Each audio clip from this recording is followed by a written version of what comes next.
Turn everything off. No music, no phone, no noise. Just sit there. How long before something inside you starts demanding to be distracted? In 2014, people were left alone with nothing but their thoughts for 15 minutes. Most of the men chose to give themselves electric shocks instead. Not because they enjoyed it. They'd already rated the shocks as unpleasant. But pain felt easier than silence. One person shocked themselves 190 times rather than sit still. The researchers concluded, most people seem to prefer to be doing something rather than nothing, even if that something is negative. Pain felt easier than silence. What does that say about the human mind?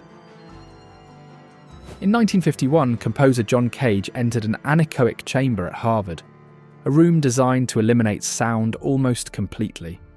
He expected silence. Instead, he heard himself, his nervous system, his blood circulating, sounds that had been there all along, drowned out by everything else. That's what silence does. It removes the static, and what you hear underneath isn't always what you expected. Maybe you're driving and your music cuts out. Suddenly you're aware of your thoughts in a way that feels intrusive. Or you're in a waiting room with nothing, and instead of relaxing, something in you starts clawing for stimulation. The question isn't why silence exists, it's what you're afraid you'll hear in it. When was the last time you experienced true silence? Not sleep, conscious silence. No podcast in the background, no music while you work, no TV while you eat. Most of us fill every gap. It's 11 p.m, your phone's charging across the room. The house is quiet. And suddenly your mind won't stop. You remember something you said 3 years ago. You think about the email you forgot to send. You wonder if you locked the door.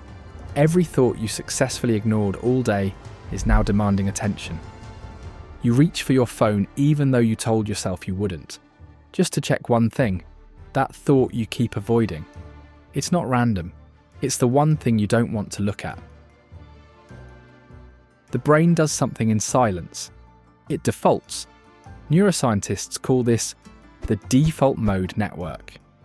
When there's nothing to occupy your attention, your brain starts scanning for problems to solve, threats to anticipate, regrets to process. From an evolutionary perspective, this might make sense. In the wild, sudden silence often meant something had changed. The absence of sound became a signal to pay attention. But in modern life, the threats aren't physical. Research has found that when people are left alone with their thoughts, they focus disproportionately on negative content.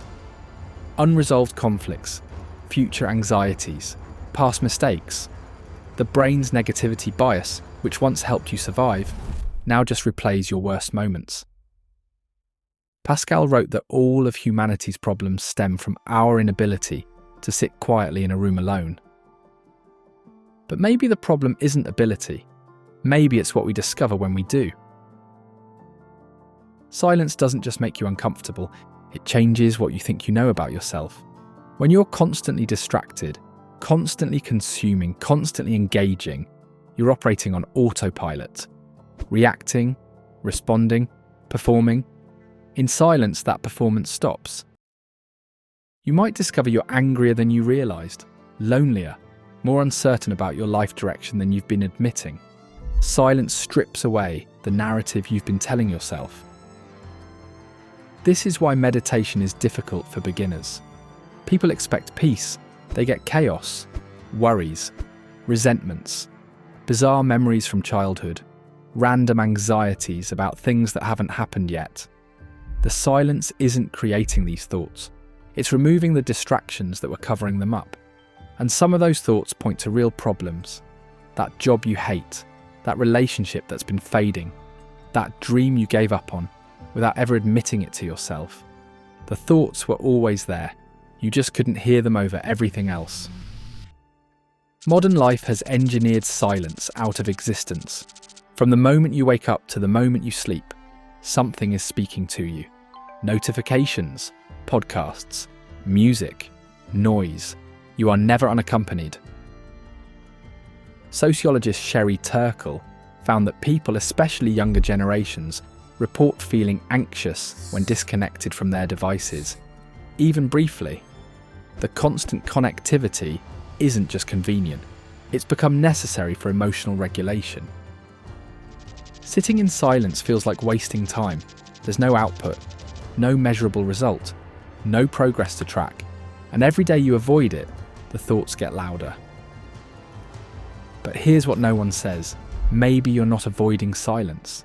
Maybe you're avoiding who you become in it. Silence confronts you with your own company, and if you don't like being alone with yourself, that's not about the silence. That's about who you've become when no one else is watching, when no one else is defining you, when there's no performance to maintain. Maybe you've been living on autopilot for so long that you've forgotten what it feels like to just exist. Maybe the reason you can't sit still is because when everything stops, you don't like who you meet. Not the you that shows up to work, not the you that scrolls through feeds or texts friends back, the you underneath all of that, the one that only exists when everything else stops. For some people, silence is different. Monks spend years in silent meditation. Some writers, artists, thinkers actively seek solitude. They've learned that the discomfort is temporary, and on the other side of it isn't peace necessarily, it's honesty. John Milton wrote, "The mind is its own place, and in itself can make a heaven of hell, a hell of heaven." The silence isn't the problem. What it reveals is, if you cannot be alone with yourself, if you need constant noise, constant distraction, constant stimulation just to get through a single day, what does that say about you? Because silence isn't optional. You can keep filling every gap, keep the noise on, keep scrolling. But silence doesn't disappear. It waits.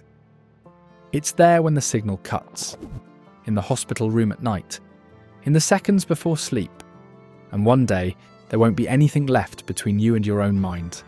And when that moment comes, you won't be meeting silence, you'll be meeting yourself. You don't need an anechoic chamber. Eventually life builds one for you.